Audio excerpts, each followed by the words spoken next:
Joining us now is former Fed Governor Wayne Angell. He served on the Federal Reserve Board for 8 years. He joins us from Washington. Welcome to In Business.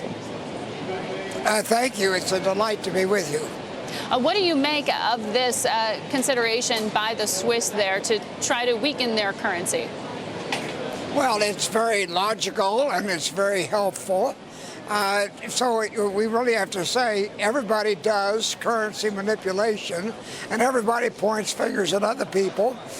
But the United States also does currency manipulation. We don't want the dollar to strengthen as much as it should.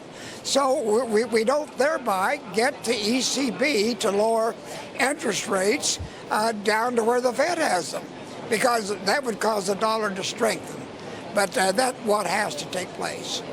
Is that why you think the central bank or the Federal Reserve acted yesterday to further weaken the dollar? Well, no. The Federal Reserve wants to hold together the current situation, but they don't lean on the European Central Bank to lower rates down closer to where the Fed is. Because that would cause the dollar to strengthen, and they don't want that to happen. So are you expecting the European Central Bank to go down to an interest rate of 0?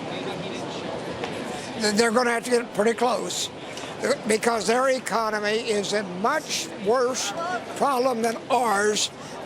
Our economy, we have accelerating growth. We have direct financial investment that would come in, except for the weak dollar policy of the United States prevents the foreign direct investment that we ought to be seeing.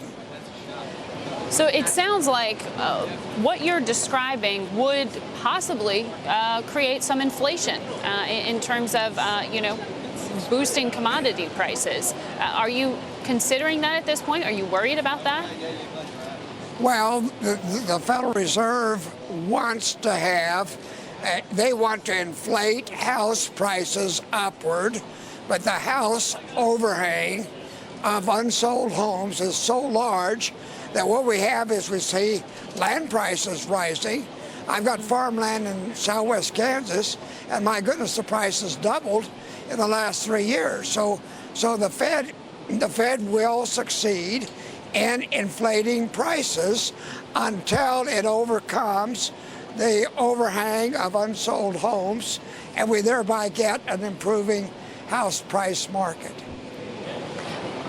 Did this action yesterday by central banks make it safer in the financial markets?